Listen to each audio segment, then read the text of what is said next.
Assalamualaikum warahmatullahi wabarakatuh. Waalaikumsalam warahmatullahi wabarakatuh. Ya, anak-anak, untuk kali ini Pak Nuha minta untuk menuliskan peraturan yang ada di kelas 9B dan nanti ada keyakinan kelas untuk 9B dan pastinya nanti disepakati melalui tanda tangan ya dari kalian. Jadi nanti untuk peraturan kelas itu kalian tulis di sticky note ya, yang ada di sini. Nanti saya bagikan, kalian tulis langsung ditempelkan di sebelah sini ya. Ya. Di sini nanti. Oke? Oke. Paham? Paham. Ya. Ya. Jadi ditulis di sini. Saya bagikan, minta tolong untuk siapa? Sana, bagian sana dibagikan. Alah. Terus ini Suwana bagikan. Sebelah sini. Helmi bagikan.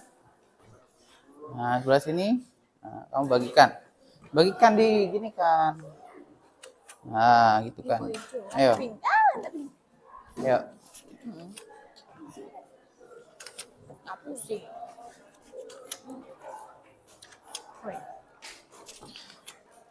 Kalian tulis peraturan ya.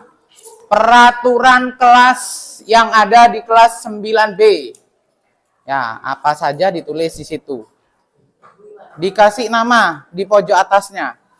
Nama panggilan saja. Jangan nama yang aneh-aneh. Nama panggilan kamu. Ya. Silakan. Ditulis, selesai. Ditulis, terus ditempelkan di peraturan kelas 9B. Mana sisanya tadi, sticky note-nya? Mana? Sisanya enggak ada? Habis? Ada di Rino, Pak.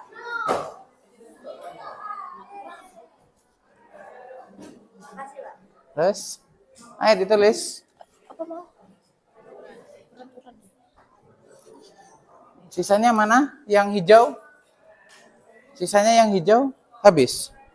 Habis, Hal? Habis itu.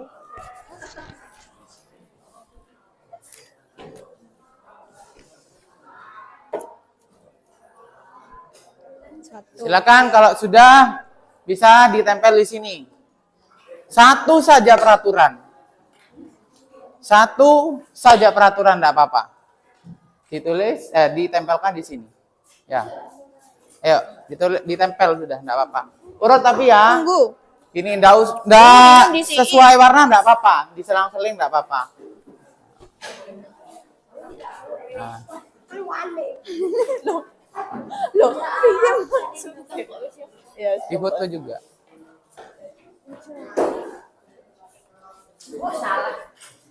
Ibu. Ayo, yang rapi, yang rapi. Enggak boleh ditumpuk-tumpuk, Rek.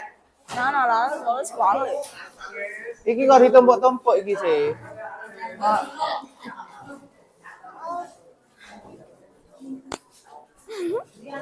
Jangan ditumpuk-tumpuk.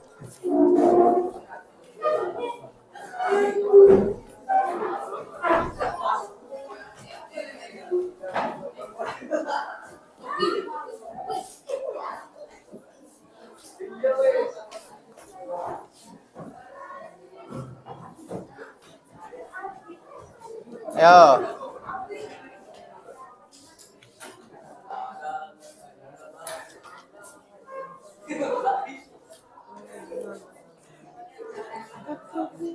Ayo.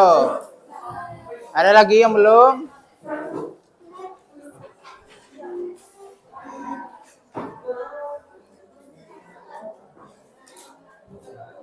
Sudah semua? Sudah. Kalian tulis di sini, ada di sini, itu banyak sekali peraturan-peraturan yang kalian tulis dan berbeda-beda. Salah satunya adalah tidak boleh terlambat. Nah, dalam keyakinan kelas, ini kan peraturan. Ya, beda dengan keyakinan kelas. Kalau keyakinan kelas berarti kalau tidak boleh terlambat, ini dari Rino, ya. tidak boleh terlambat itu termasuk keyakinan kelas yang dengan kata-kata diperhalus lagi. Disiplin, tulis disiplin. Disiplin. Ya. Nah, itu sudah kesimpulan dari tidak boleh terlambat masuk kelas tepat waktu, ya. Ini. Jadi banyak sekali yang memang kalian tulis itu ada yang tidak boleh terlambat, ya. Terus masuk kelas tepat waktu. Nah, itu salah satunya ada satu. Disiplin, berarti keyakinan kelas kalian berarti harus disiplin. Ya. Nah, kalau peraturan kelas itu ada namanya apa? Konsekuensi. Ya. Ya. Itu peraturan kelas. Mengikuti dengan aturan yang ada di sekolah. Kalau keyakinan kelas ini adalah kalian harus mencari apa? Solusi nanti apa yang kalian langgar, ya. Tuh. Terus yang kedua menjaga kebersihan. Di sini Pak Nuha baca banyak menjaga kebersihan. Kelas tidak boleh kotor. Nah. Terus ini lagi menjaga kebersihan. Terus wajib melaksanakan piket. Ya. Terus ada lagi mana ini? Ini kelas harus bersih, tidak ada yang kotor. Tidak boleh kotor kelasnya. Nah. Ya, itu peraturan yang kalian di kelas 9P. Untuk keyakinan, berarti apa? Yang kalian harus tampakkan di keyakinan kelas. Menjaga kebersihan. Menjaga kebersihan.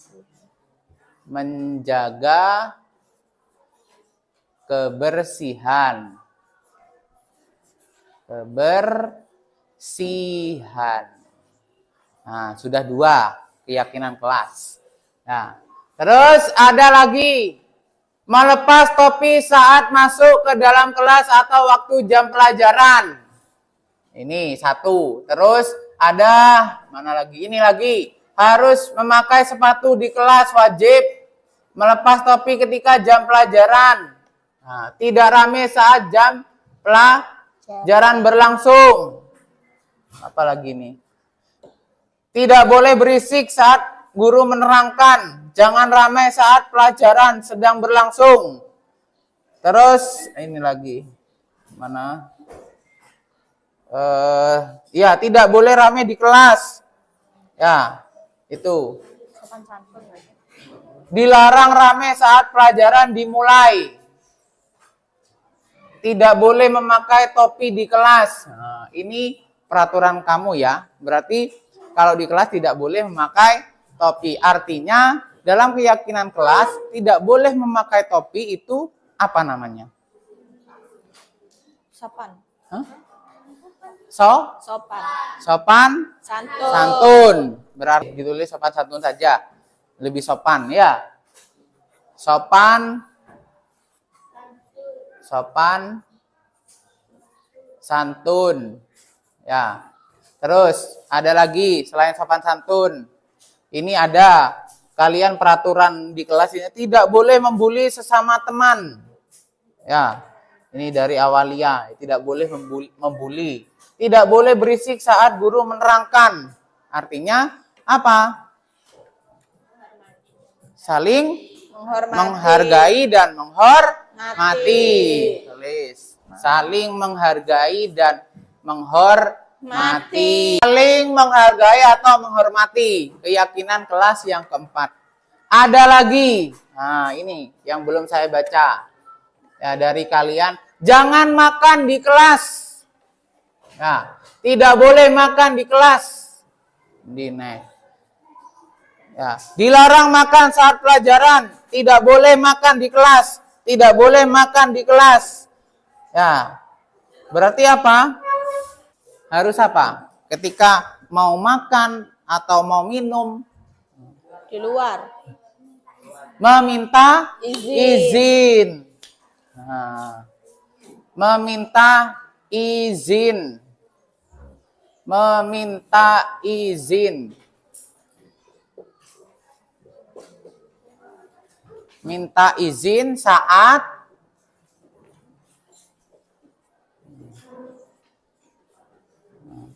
makan atau minum.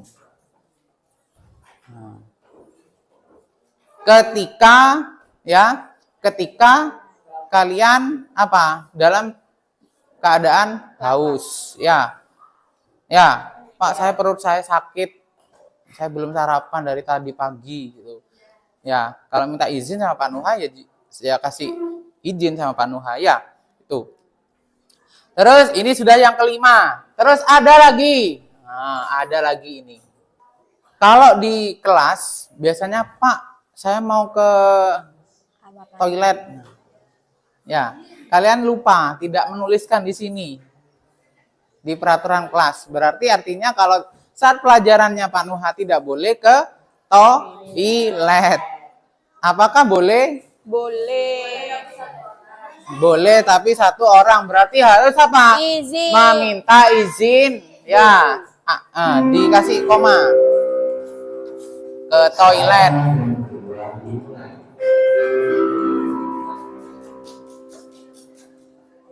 Ya, ini nanti bisa ditempel di belakang, diinget-inget nanti ya. Ada lagi keyakinan kelas yang ingin ditambah selain ini? Terus ada lagi? Tidur di kelas. Tidak boleh tidur di kelas. Tertib. Nah, ayo, tertib masuk disiplin nggak? Iya. Beda ya? Beda. Ya, tertib. Ya, tulis tertib. Tertib saat di kelas. Nah. Tertib saat di kelas. Ada lagi? Belajar dengan nyaman di kelas. Nah.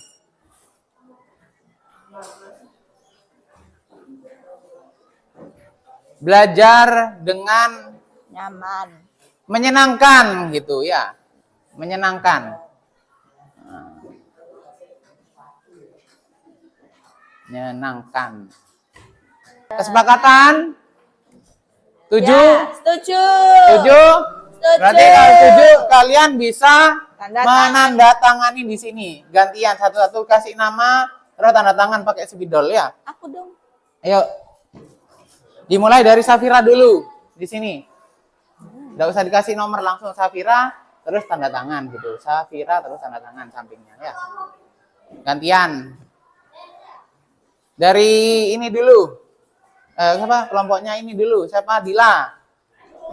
Ayo. Ayo gantian.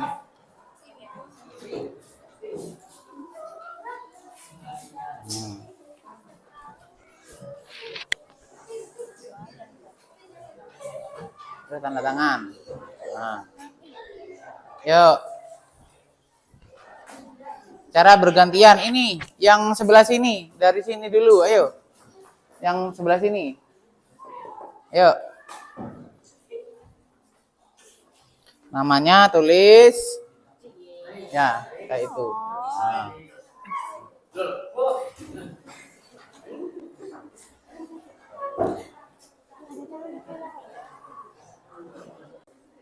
Nah.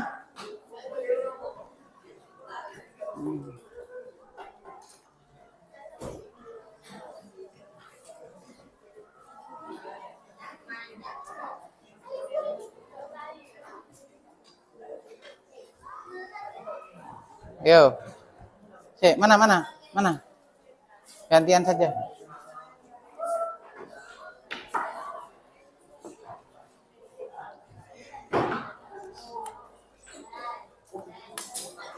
Yuk.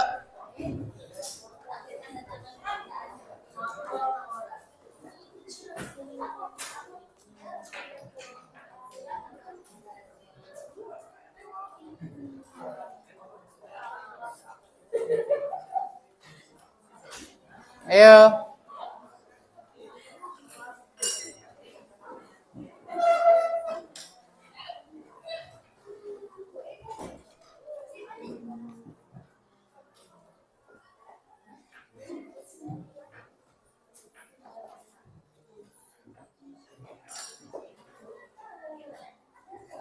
Kasihkan ini, Suwana.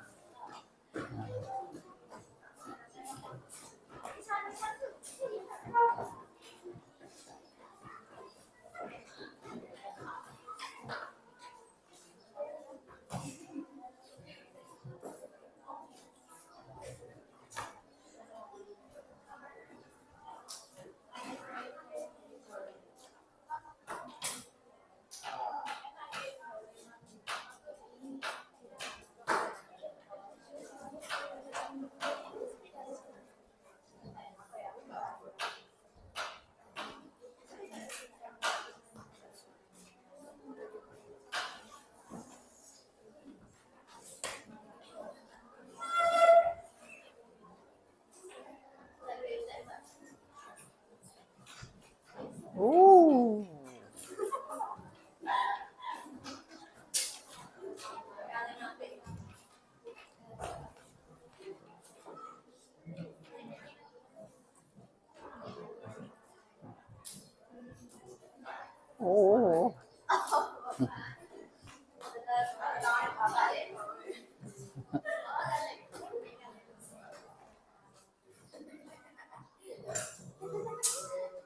Katenari.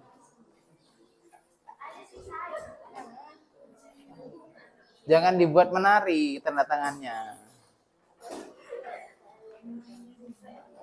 Ayo Faiz sama Rino.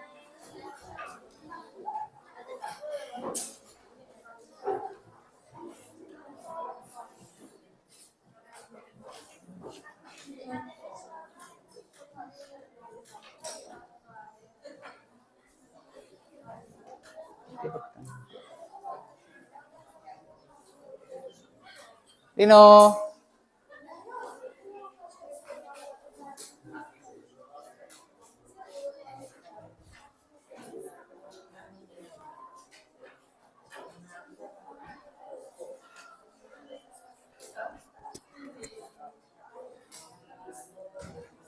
Ayo.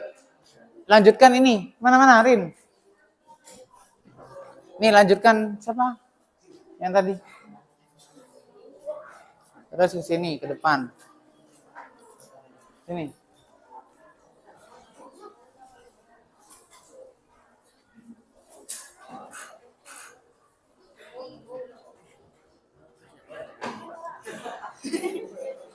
Ayo Pandi.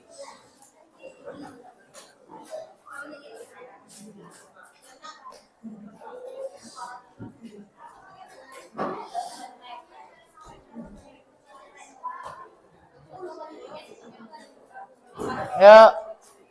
Tias.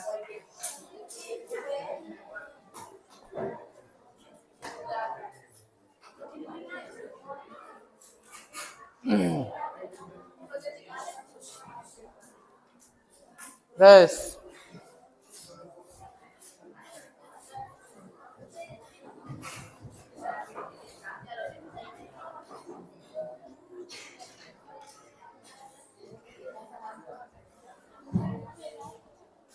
Ayo, Elmi.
Ayo.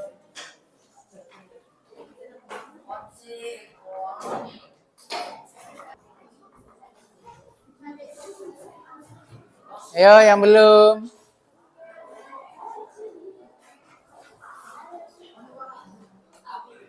nanti Naila terakhir.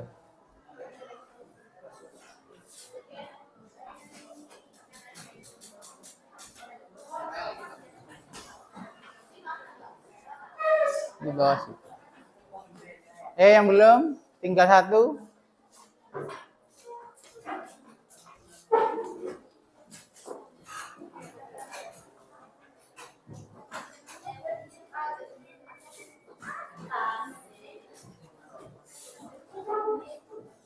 Naila, terakhir.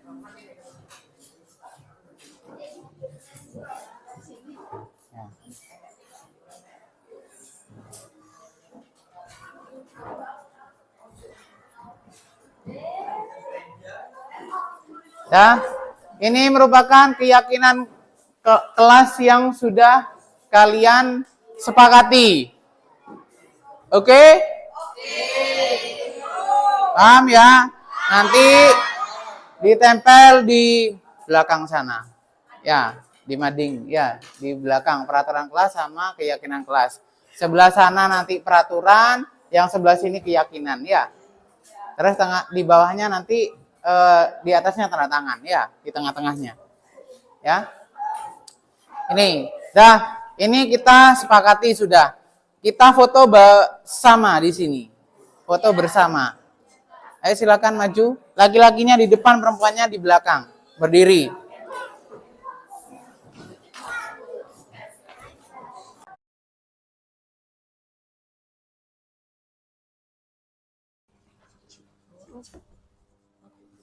Ini salok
Assalamualaikum warahmatullahi wabarakatuh. Waalaikumsalam warahmatullahi wabarakatuh. Yang terhormat Bapak Kepala SMP Negeri 1 Gunungmas, yang saya hormati Bapak Ibu Guru mata pelajaran kelas 7, kelas 8 maupun kelas 9. Puji syukur alhamdulillah kita panjatkan kehadirat Allah Subhanahu wa taala atas berkat limpahan rahmatnya kita bisa berkumpul di sini dalam agenda diseminasi menyebarkan pemahaman dan penerapan pengalaman budaya positif oleh Bapak Nur Hadi SPD. Sholawat serta salam senantiasa kita haturkan kehadirat junjungan kita Nabi besar Muhammad SAW yang kita tunggu-tunggu syafaatnya di yaumul qiyamah. Bapak Ibu yang saya hormati, diseminasi menyebarkan pemahaman dan penerapan pengalaman budaya positif. Agenda hari ini meliputi 1 pembukaan, 2 sambutan kepala sekolah, 3 paparan materi diseminasi, dan 4 penutup.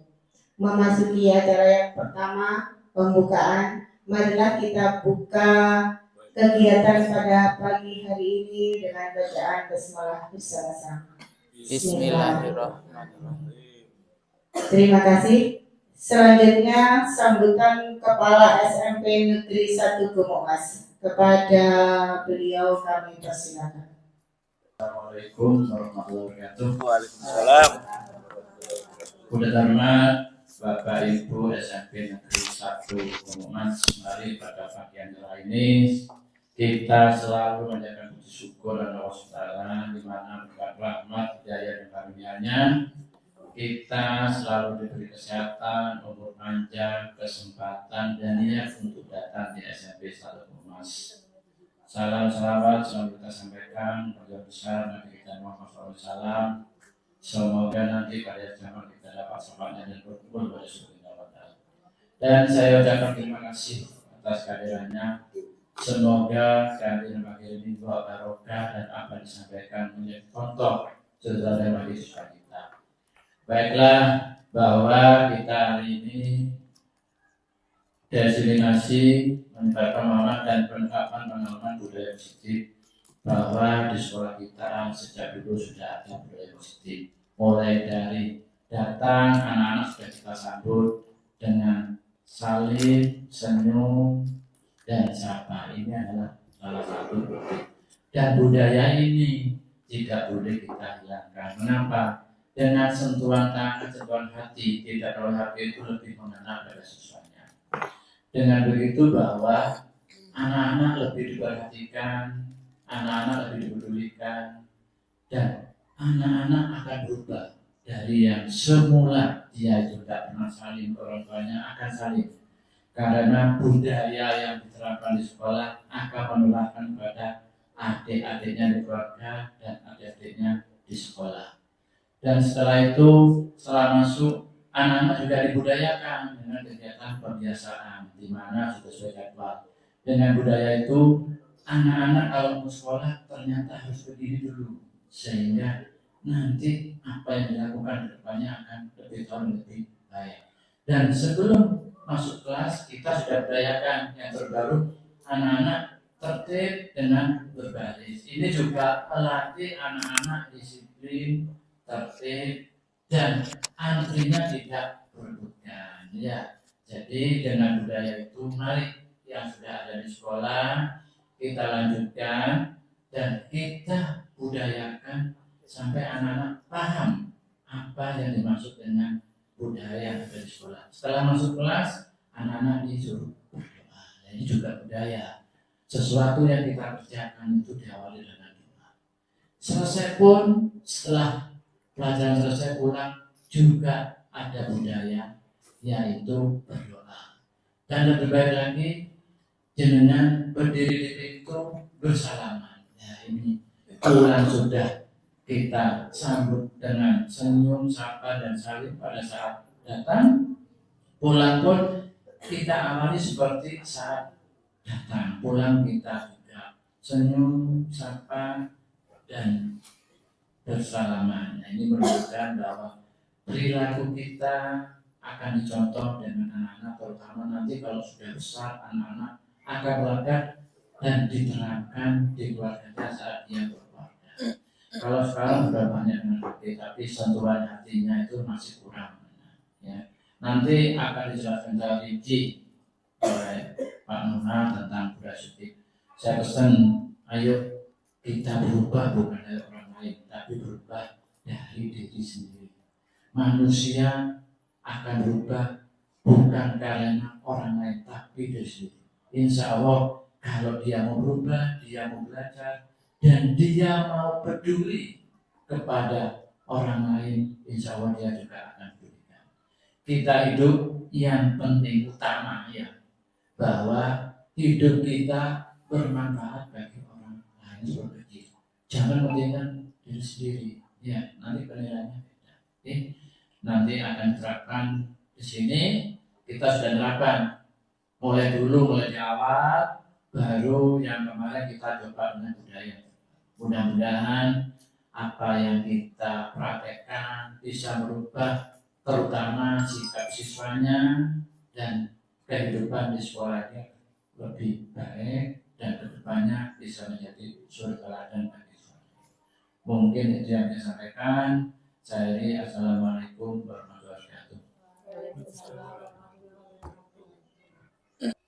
Kami sampaikan terima kasih. Acara selanjutnya, paparan materi diseminasi menyebarkan pemahaman dan penerapan pengalaman budaya positif oleh Bapak Nur Hadi SPD. Kami persilakan. Jangan bila itu ngerekam melaku orang. Assalamualaikum warahmatullahi wabarakatuh. Terima kasih Bapak Ibu yang sudah menyiapkan waktu untuk mengikuti diseminasi menyebarkan pemahaman dan penerapan pengalaman tentang budaya positif, terutama budaya positif yang berada di SMP Negeri 1 Gumo Mas. Pertama, puji syukur kehadirat Allah Subhanahu wa Ta'ala karena panjenengan semua Bapak Ibu bisa hadir mengikuti diseminasi dalam keadaan sehat walafiat. Salawat serta salam tetap tercurahkan pada junjungan kita Nabi besar Muhammad SAW yang telah membawa kita dari zaman ke-8 sampai terang benderang di tahun 2024 sekarang ini. Bapak Ibu, berkaitan dengan budaya positif menyebarkan pemahaman, karena dari beberapa mungkin dari Bapak Ibu masih belum memiliki pemahaman atau penerapan pengalaman terkait dengan budaya positif. Ngapunten Bapak Ibu, saya berdiri saja. Kalau tidak berdiri saya tidak enak. Ya, berkaitan dengan budaya positif. Apa sih budaya positif itu? Ada yang tahu mungkin dari Bapak Ibu? Ada yang tahu? Nilai atau kebiasaan yang dilakukan oleh siswa. Nilai atau kebiasaan yang dilakukan. Itu jawaban dari Bu Arafah. Selain itu, Bu Kun? Ya. Budaya positif budaya itu merupakan suatu kebiasaan, sedangkan positif itu nilai baik. Jadi kebiasaan yang dilakukan, kebiasaan yang baik yang dilakukan di dalam satuan pendidikan. Kebiasaan yang baik yang dilakukan oleh satuan pendidikan itu menurut Bu Kun. Mungkin ada yang lain dari Ibu, Bapak?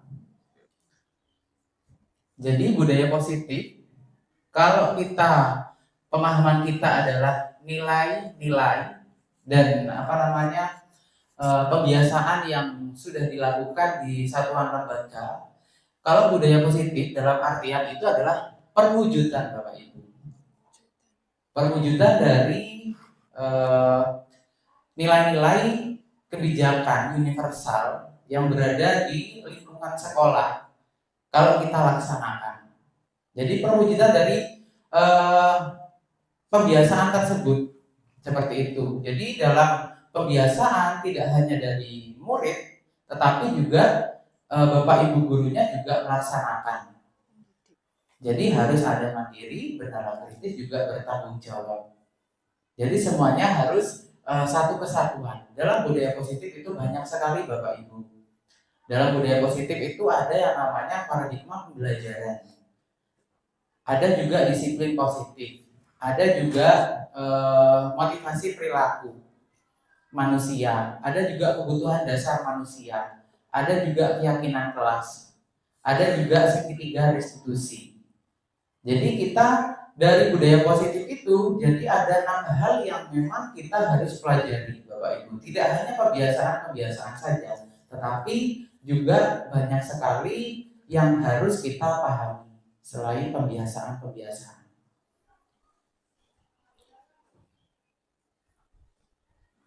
Nah, ini Bapak Ibu. Budaya positif itu perwujudan dari nilai-nilai atau keyakinan universal yang diterapkan di sekolah. Budaya positif dapat mendorong murid untuk mampu berpikir, bertindak, dan menciptakan sebagai proses memerdekakan dirinya sehingga murid mampu mandiri dan bertanggung jawab. Jadi budaya positif itu seperti itu. Konsepnya itu ada 6. Kalau perubahan paradigma pembelajaran itu kita sudah melaksanakan. Seperti apa? Paradigma pembelajaran itu yang dilaksanakan seperti pembelajaran berdiferensiasi. Apakah pembelajaran berdiferensiasi itu? Ada yang tahu? Oke. Pembelajaran berdiferensiasi. Ada? Monggo Bu Gun. Pemahaman Ini, Pak, saya itu. Nah, ini kan aja, nggak apa-apa. Di sini dipegang sini. ya, pemahaman saya pembelajaran berdiferensiasi itu pembelajaran yang apa ya? Yang mengelompokkan dari keterampilan siswa, misalnya pengelompokan dari siswa yang apa namanya ya Pak ya, yang berkebutuhan apa yang bukan tidak pandai ya, yang misalnya ada yang kurang, terus kemudian ada yang lebih pintar, ada yang lebih cerdas, itu dikelompokkan dengan menggunakan apa namanya? Itu Pak, evaluasi. Ya, dengan apa ya? Tes awal itu apa namanya, Pak? Asesmen diagnostis. Ya, asesmen diagnostis. Itu dengan pengelompokan itu, maka kita bisa pembelajaran yang diferensiasi. Begitu, Bapak. Maksudnya ke sana. Mungkin dari yang Bu Kun bilang, saya mengambil kesimpulan bahwa pembelajaran diferensiasi, pembelajaran yang melalui proses. Dan juga ada kontennya, juga ada produknya. Dengan metode yang memang harus sesuai dengan pembelajaran atau materi yang sudah ada. Ya. Mungkin seperti itu. Dan tidak lupa pula, pembelajaran diferensiasi itu harus mencakup profil pelajar Pancasila dari 6 dimensi. Seperti itu. Jadi dalam perubahan paradigma pembelajaran, kita itu tidak boleh memaksa kehendak. Tidak boleh memaksa kehendak atas apa yang kita inginkan. Jadi dalam pembelajaran tersebut kita harus menuntun, mengarahkan kepada murid, tidak perlu memaksa. Seperti anak ini harus bisa matematika, kamu harus bisa IPA. Tidak seperti itu.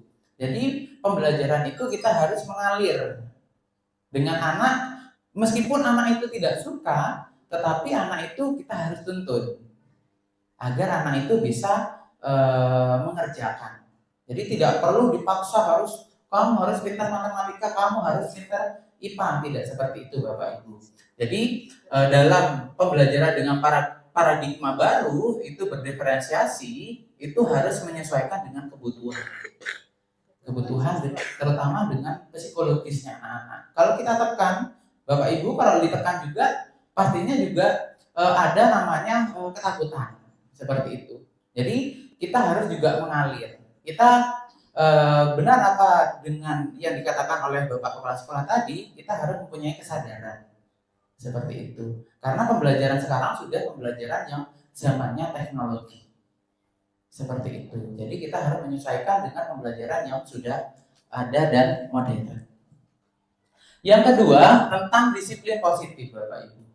Nah, disiplin positif adalah pembiasaan hal baik yang mencakup sikap atau perilaku yang maupun bertutur kata oleh seluruh warga di sekolah, terutama bagi murid agar dapat berkembang menjadi pribadi yang kritis, mandiri, dan bertanggung jawab. Tidak hanya murid saja, tetapi kita juga harus melakukan pembiasaan sikap, perilaku, dan tutur kata itu harus menyesuaikan juga. Jadi tidak boleh kita bilang yang jelek-jelek seperti itu. Jadi itu sudah disiplin positif. Itu pembiasaan yang kita lakukan yang sudah ada di sekolah itu banyak sekali Bapak Ibu.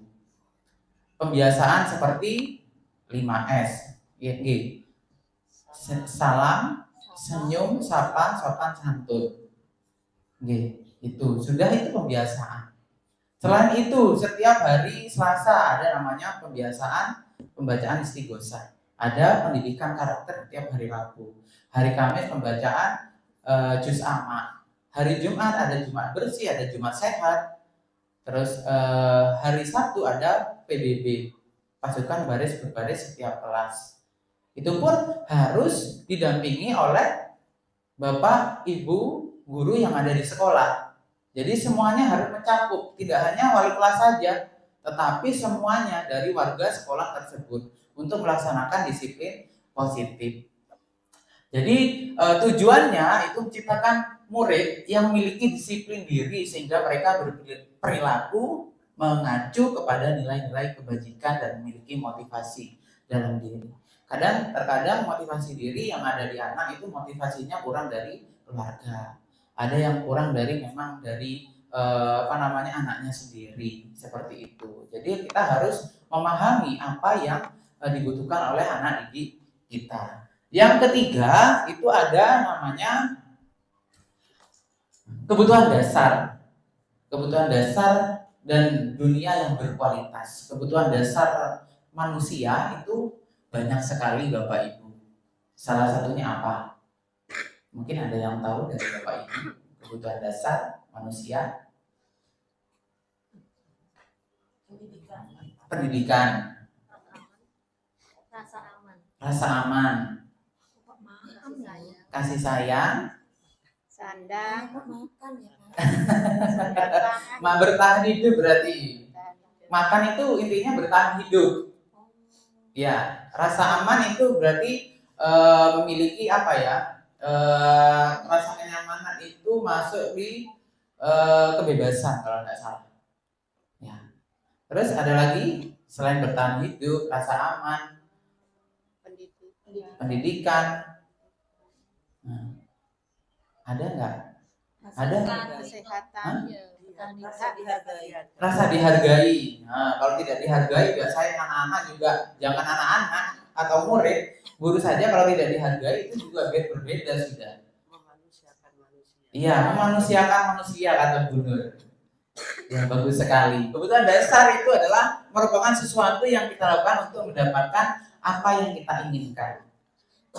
Seluruh tindakan yang kita lakukan memiliki tujuan. Tentunya dalam tujuan yang positif, tidak boleh yang negatif. Kalau kita tujuannya sudah positif, berarti nanti ke depannya pasti akan menghasilkan yang penerapan yang baik juga terhadap diri kita sendiri. Itu kebutuhan dasar manusia itu banyak sekali Bapak Ibu. Ada bertahan hidup. Bertahan hidup itu makanan, pakaian, tempat tinggal, keamanan, dan kesehatan. Itu bertahan hidup. Ada kasih sayang dan rasa diterima, dipedulikan, berbagi, kerjasama, menjadi bagian dalam kelompok. Nah, itu sudah rasa diterima, dihargai katanya Bu Nur, memanusiakan manusia. Itu penguasaan harga diri, keinginan untuk dianggap memimpin, berprestasi, diakui dan didengar, dihargai katanya Bu Ulia tadi. Seperti itu. Kebebasan, mandiri, memiliki pilihan, mencoba hal baru dan mampu mengendalikan arah dirinya. Kesenangan, bermain, humor, antusias dan tertawa. Jadi ada 5 kebutuhan dasar manusia dan dunia yang berkualitas. Jadi seperti itu Bapak Ibu. Dalam bertahan hidup, contohnya biasanya kan anak-anak itu sudah ada salah satu anak atau murid yang kebutuhan dasarnya itu kita harus pahami. Misalkan ketika ada siswa atau murid yang jahil di kelas, jahilnya itu dia itu ambil makanannya temannya saat makan anak-anak sarapan seperti itu. Itu kebutuhan dasar apa Bapak Ibu?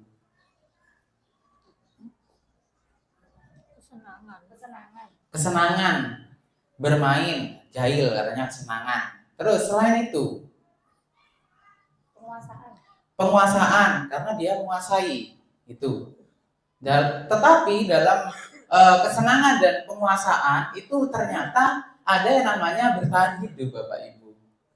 Kadang kan si murid tidak nyamu gitu katanya, uang sakunya kurang. Seperti itu. Ya, terus ada namanya kebebasan. Tetapi dalam anak tersebut kalau saat gurunya ada gurunya itu berarti sudah membutuhkan kebutuhan dasar yang berbeda. Kebutuhan dasarnya itu apa? Ketika ada gurunya ngambil makanan itu dan gurunya bertanya kenapa, alasannya kenapa, itu sudah berbeda. Kalau sesama murid itu pasti kesenangan. penguasaan. Kalau sudah pada guru itu berbeda. Sudah berbeda adalah kebutuhan dasarnya. Apa? Kasih sayang. Iya. Kasih sayang dan rasa terima, cinta dan kasih sayang. Iya, karena sudah peduli. Kita sudah peduli terhadap murid. Kalau di sekolah itu kita sudah harus memberikan cinta dan kasih sayang. Kalau untuk murid, sesama murid itu adalah sudah kesenangan. Ada juga penguasaan seperti itu. Jadi kita harus memahami kebutuhan dasar apa yang ada di permasalahan murid atau siswa. Seperti itu. Jadi kita harus tahu kebutuhan apa yang memang mereka inginkan. Seperti itu Bapak Ibu. Itu kebutuhan dasar manusia. Terus ada, nah ini Bapak Ibu, kebutuhan dasar manusia selain bertahan hidup, rasa diterima, cinta kasih sayang, penguasaan, kesenangan, itu ada namanya hukuman, konsekuensi, restitusi. Hukuman, apakah kita sering melaksanakan hukuman secara tidak sadar? Pernah Bapak Ibu? Pernah, ya. Karena hukuman itu tidak terencana, tiba-tiba. Murid tidak tahu apa yang akan terjadi, bersifat satu arah berupa hukuman fisik atau psikis. Itu sudah hukuman. Oke. Pernah melaksanakan? Pernah. Seperti itu. Itu kita terkadang tidak sadar melakukan seperti itu. Itu sudah termasuk hukuman. Beda dengan konsekuensi. Terencana, disepakati sesuai peraturan, murid tetap dibuat tidak nyaman jika guru selalu memonitor murid. Karena di sekolah ini, di lembaga ini sudah ada yang namanya peraturan. Itu sudah konsekuensinya Bapak Ibu. Jadi setiap sekolah atau lembaga itu pasti ada namanya peraturan dan konsekuensi. Beda lagi dengan restitusi. Restitusi itu proses menciptakan kondisi bagi murid, dia mencari solusinya. Beda lagi, kita hanya mengarahkan saja. Beda dengan restitusi. Ini nanti di belakang masih banyak Bapak Ibu. Ada restitusi. Jadi mencari solusi. Kalau restitusi itu apakah kita bisa mencari restitusi, solusi bagi anak tersebut? Terkadang murid itu dikasih solusi, si jawab air. Iya. Jadi beda dengan yang kita lakukan. Kita harus mengetahui apa itu hukuman, perbedaannya, apa itu konsekuensi, apa itu restitusi. Itu untuk kebutuhan dasar manusia. Ada posisi kontrol guru. Nah, ada penghukum, ada pembuat rasa bersalah, ada teman, ada pemantau, ada manajer. Kalau penghukum gambarnya seperti itu Bapak Ibu. Iya. Gambarnya bukan gambarnya Pak Nur Hadi ya. Itu hanya ilustrasi saja begitu. Ya, bawa pendungan. Biasanya bawa pendungan. Itu tidak boleh Bapak Ibu, penghukum. Jadi ada posisi kontrolnya guru. Apakah kita masuk itu ada di penghukum atau ada pembuat merasa bersalah atau teman atau pemantau atau manajer? Gitu. Jadi kita harus tahu seperti posisi ini. Terkadang kita tidak sadar memang jadi penghukum, tetapi itu sudah keliru. Gitu. Kadang kita juga ada yang menjadi membuat merasa bersalah. Penghukum itu kan, ayo, ini kotor, kamu push up. Nah, beda sudah kata-katanya. Itu nadanya sudah tinggi. Berbeda. Kalau pembuat merasa bersalah, saya kecewa dengan kamu. Karena kamu sudah beberapa kali tidak mengerjakan PR. Itu sudah pembuat merasa bersalah. Nah, beda lagi dengan teman. Ayo nak, biasanya Bu Sisti ini biasanya sering.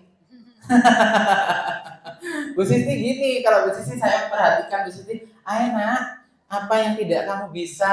Nah, itu sudah menjadi teman Bu Sisti. Ya, beda dengan begitu, oh gitu ya. Nah, itu. Kalau pemantau, kita memantau berdasarkan data, Bapak Ibu. Jadi mengulik-ngulik gitu kebenarannya, itu pemantau sudah memonitor. Ya, jadi berdasarkan datanya, tidak hanya satu arah, dua arah.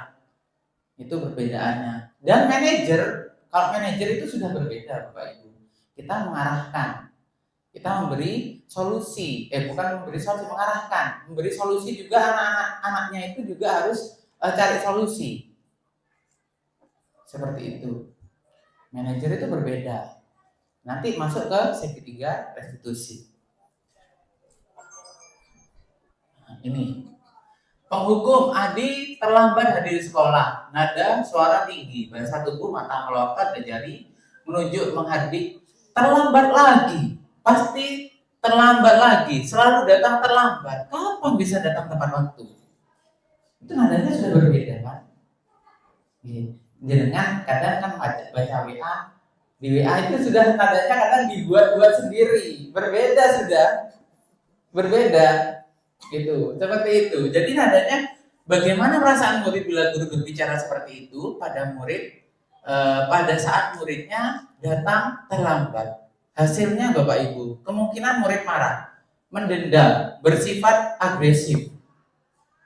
Bisa jadi sesudah kembali duduk, murid tersebut akan mencoret-coret bukunya atau meja tulisnya. Lebih buruk lagi, sepulang sekolah, murid melihat motor atau mobil Bapak Ibu guru dan akan menggores kendaraan tersebut dengan paku. Agak ngeri kan? Berkaitan dengan penghukum. Ya, itu. Saya sendiri pernah merasakan beberapa tahun lalu di sekolah ini. Padahal kesalahannya bukan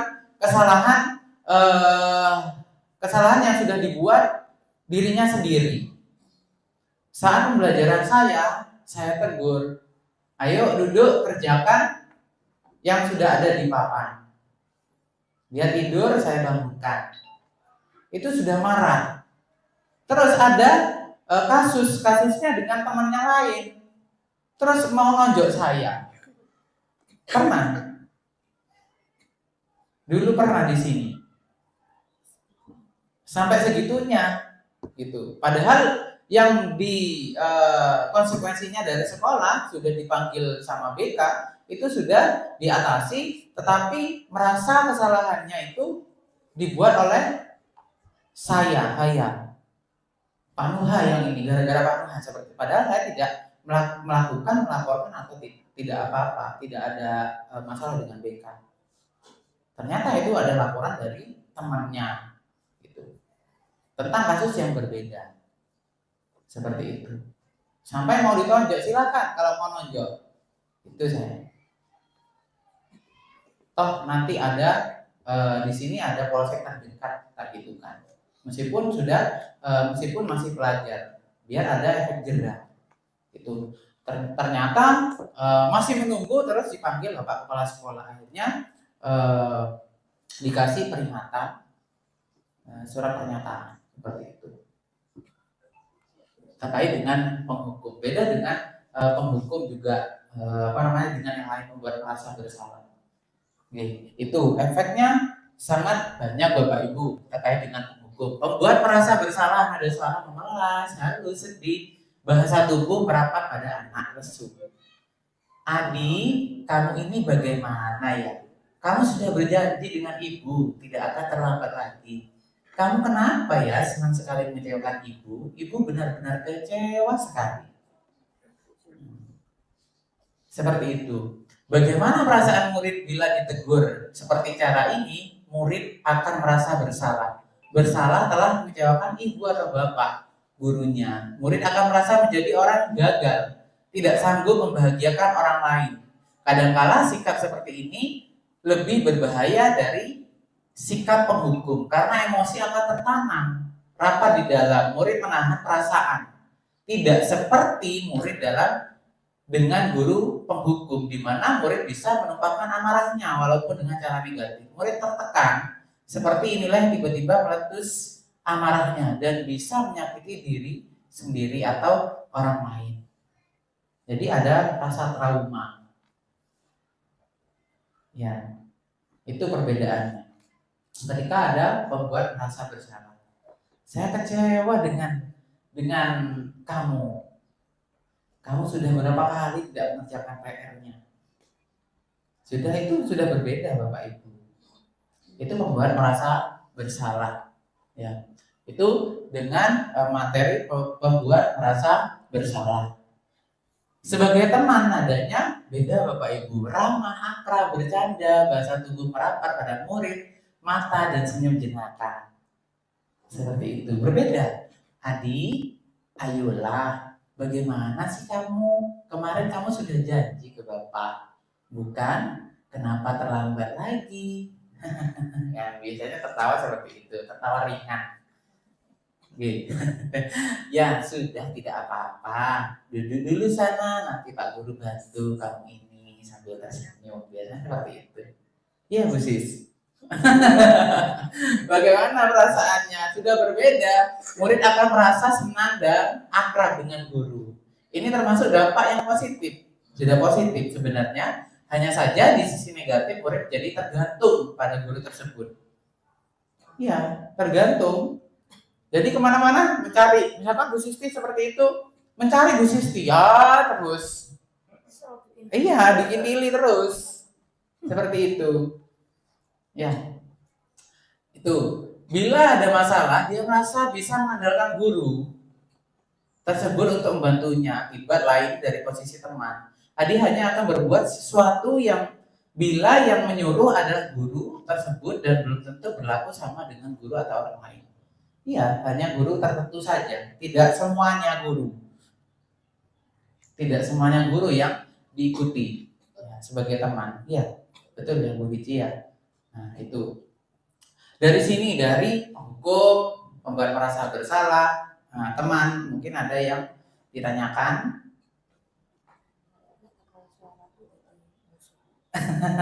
Tegal suaraku tadi muncul katanya. Iya, Bukun. Ya, saya mau Ayo.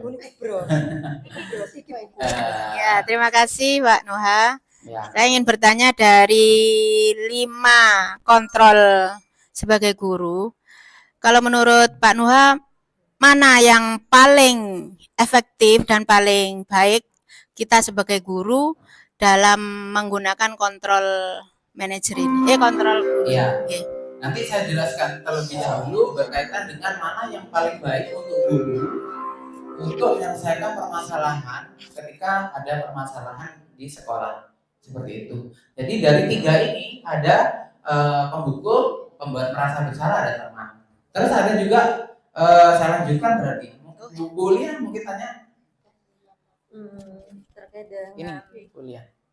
Ya. terkait dengan yang 3 disebutkan di atas Ya. antar penghukum, teman dan Pembuat merasa bersalah. pembuat merasa bersalah. Untuk yang penghukum itu menurut saya kan tidak selalu yang namanya penghukum harus dihukum, misalkan ini telat kamu harus gini, enggak, kamu harus jongkok, enggak. Biasanya hukuman bisa diganti dengan ya benar kata-katanya tuh hukuman, tapi cenderung ke misalkan kalau kayak bu guru bahasa Inggris bisa anak-anak disuruh menghafal apanya, apa itu nah kata-katanya apa gitu tuh. Nah, seperti itu. Iya. Kalau di mapel saya mungkin kalau pas ketepaan di fisikanya mungkin wes kamu ngapalkan hukum ini Newton, nah misalkan gitu. Kalau saya Ya. cenderung ke sana. Ya. Jadinya ndak selalu hukum Ya, fisiknya ndak betul. gitu. Ya, jadi penghukum itu tidak semuanya Bapak Ibu guru melaksanakan kamu harus push up seperti ini, harus sit up, harus lari lapangan, tidak semua Bapak Ibu. Jadi setiap guru itu juga mempunyai caranya masing-masing. Ketika kita mempunyai masalah dengan masalahnya si murid dengan kita, itu kita harus komunikasi terlebih dahulu secara terbuka. Gitu. Apakah kesepakatan kita yang ada di kelas itu apakah sudah masih berlaku apa tidak seperti itu? Jadi nanti masuk ke yang belakang-belakang, ada yang minat kelas Bapak Ibu, ada segitiga restitusi. Jadi tidak semua memang Bapak Ibu guru sebagai penghukum itu seperti lari di lapangan 10 kali, 5 kali. Nah, tidak semua Bapak Ibu. Kita kadang memberi hukuman itu ngambil yang positif. Seperti itu, menuliskan atau menghafalkan seperti itu kan. Ya. Jadi tetapi dalam disiplin positif, ya, dalam budaya positif itu kita harus paham akan namanya nanti keyakinan kelas dan segitiga restitusi. Ketika memberikan memberikan solusi kepada anak seperti itu. Jadi kita harus paham dulu apa yang memang penghukum itu apa, pembuat merasa bersalah itu apa, teman itu apa, nanti monitor itu apa. Kita harus tahu terlebih dahulu. Memang kita tidak sadar terkadang menjadi penghukum. Oh, saya ternyata menjadi penghukum seperti ini. Ini tujuannya adalah untuk merefleksikan diri kita sendiri, bagaimana caranya membuat anak itu nyaman terhadap pembelajaran kita. Seperti itu Bapak Ibu. Ya, tujuannya itu. Ada namanya pemantau. Nada suara datar, bahasa tubuh formal. Adi, tahukah kamu jam berapa kita memulai? Tahu, Pak. Kamu terlambat 15 menit. Apakah kamu sudah mengerti konsekuensi yang harus dilakukan bila terlambat? Paham, Pak? Saya harus tinggal kelas pada jam istirahat nanti dan mengerjakan tugas ketertinggalan saya. Ya, benar. Nanti pada saat jam istirahat kamu harus tinggal di kelas untuk menyelesaikan tugas yang tertinggal tadi. Saya tunggu. Perasaan muridnya seperti apa? Murid memahami konsekuensi. Sudah berbeda. Kita masuk ke konsekuensinya sudah. Berarti di dalam kelas itu berarti mempunyai peraturan. Ya, bukan kesepakatan tapi peraturan yang sudah dipahami sama murid saat pembelajaran tersebut. Nah, dijalankan karena telah melanggar. Ada kata telah melanggar, salah satu peraturan sekolah. Guru tidak menunjukkan suatu emosi yang berlebihan menjadi marah atau membuat merasa berbuat salah. Murid tetap dibuat tidak nyaman dengan harus tinggal di kelas. Itu sudah tidak nyaman Bapak Ibu. Pada waktu jam istirahat harusnya istirahat, tetapi tidak beristirahat, harus tinggal di kelas dan mencatat. Seperti itu. Jadi sudah berbeda. Mencatat ini, waktunya istirahat Pak. Kamu kan belum selesai. Itu biasanya seperti itu. Itu sudah berbeda. Itu sudah pemantau Bapak Ibu. Guru tetap harus memantau murid pada saat mengerjakan tugas di jam istirahat karena murid tidak bisa ditinggal seorang diri. Kadang kan di kelas ya, masih menunggu di kelas sampai jam istirahat. Kadang Bapak Ibu guru juga tidak beristirahat, akhirnya menunggu di kelas seperti itu. Itu sudah ada dampaknya buat kita sendiri, buat si anak tersebut juga tidak nyaman sudah. Jadi sudah berbeda. Itu tentang pemantau. Manajer, ada suara tulus. Kalau suara tulus itu kan kayak musisti gitu loh biasanya. Nada suara tulus, bahasa tubuh tidak kaku, mendekat ke murid. Ini Bu Arafah biasanya sering ini. Kalau manajer ini kadang-kadang ke rumahnya, kadang seperti itu. Tidak masuk sudah, ada yang tidak masuk, muridnya di kelas tersebut didatangi, gitu. Apakah Bapak Ibu seperti itu? Tidak. Kadang-kadang ya. Itu beda sudah. Tidak semua Bapak Ibu guru juga melaksanakan itu, tetapi ketika berada di sekolah pasti menanyakan kenapa tidak masuk sekolah seperti itu. Itu mengulik tentang alasannya. Adi, apakah kamu mengetahui jam berapa sekolah dimulai? Cek halus gitu loh. Tahu Pak, jam 7. Ya, jadi kamu terlambat. Kira-kira bagaimana kamu akan memperbaiki masalah ini? Coba semua dari Bapak Ibu guru, apakah nadanya seperti itu ketika menanyakan? Nyentak-nyentak. Tidak, karena kan kita belum terbiasa seperti itu. Ya, saya bisa menanyakan teman saya, Pak, untuk mengerjakan tugas yang tertinggal baik, itu dilakukan. Dari kata saya bisa menanyakan saya, Pak, itu sudah mencari solusi dia. Mencari solusi ketika ada tugas. Menanyakan teman. Apakah besok akan ada masalah untuk kamu agar bisa hadir tepat waktu ke sekolah? Tidak, Pak. Saya bisa hadir tepat waktu. Baik, saya hargai usahamu untuk memperbaiki diri. Itu sudah memperkuat, menguatkan pada murid tersebut. Apakah kita bisa seperti itu? Insya Allah bisa. Tergantung mood. Iya, Bu Lia, jawabnya tergantung mood, itu katanya. Ya, jadi mood kita harus senang selalu, harus tenang selalu, happy. Meskipun nggak ada duit, happy. Itu sudah berbeda, Bapak Ibu. Permasalahannya sudah berbeda, gitu. Kalau ada masalah di rumah, jangan dibawa ke sekolah, gitu loh.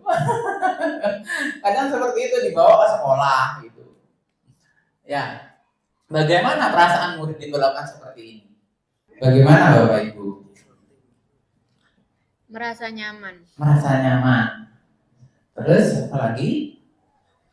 Dihargai. Dihargai. Terus ada lagi?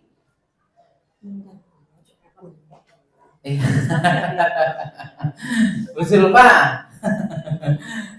Apa? Pada posisi manajer, maka seorang guru sebaiknya tulus, tidak perlu marah, tidak perlu meninggikan suara, apalagi menunjuk-nunjuk jari ke murid. Nggak boleh gini-gini. Nggak boleh berkaca pinggang, begini biasanya.